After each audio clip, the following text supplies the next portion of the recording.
Chittagong city corporation এলাকায় জাতীয় vitamin A plus campaign আগামী শনিবার অনুষ্ঠিত হবে।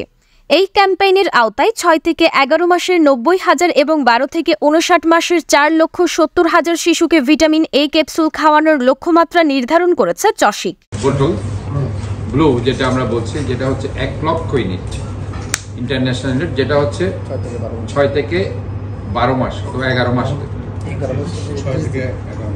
আমি ৬ থেকে ১২ মাসে ধরি, প্রায় ৬ থেকে ১২ মাস যাদের বয়স, ৬ থেকে ১২ মাস, তারা এই নীল ভিটামিন এ ক্যাপসুল, যেটা আছে প্রায় ৩০ মিলিগ্রাম রেটিনল এবং ১ লক্ষ ইউনিট ইন্টারন্যাশনাল ইউনিট।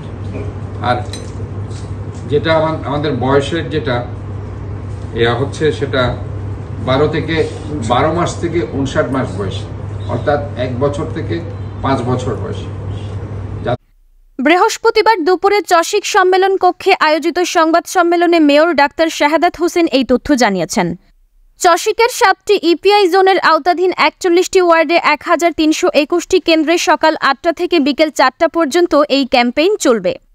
৬ থেকে ১১ মাসের শিশুদের ১ লাখ ইউনিটের নীল রঙের এবং ১২ থেকে ৫৯ মাসের শিশুদের ২ লাখ ইউনিটের লাল রঙের ক্যাপসুল খাওয়ানো হবে। মেয়র আরও জানিয়েছেন, ক্যাম্পেইন চলাকালে মা ও শিশুর পুষ্টি নিশ্চিত করতে গর্ভবতী ও প্রসূতি মায়েদের ভিটামিন এ সমৃদ্ধ খাবার গ্রহণের পরামর্শ দেওয়া হবে। পাশাপাশি জন্মের পর ১ ঘন্টার মধ্যে শিশুকে শাল দুধ খাওয়ানো, প্রথম ৬ মাস শুধুমাত্র মায়ের দুধ পান করানো এবং ৬ মাস পূর্ণ হলে ঘরে তৈরি সুষম খাবার খাওয়ানোর বিষয়ে পুষ্টিবার্তা প্রচার করা হবে।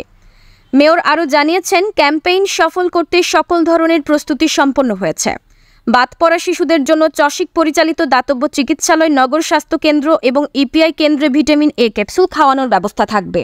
শিশুদের রাতকানা রোগ প্রতিরোধ এবং অপুষ্টি ও মৃত্যুর হাত থেকে রক্ষার জন্য অভিভাবকদের তাদের শিশুদের ভিটামিন এ ক্যাপসুল খাওয়ানোর আহ্বান জানিয়েছেন mayor. News desk, info Bangla.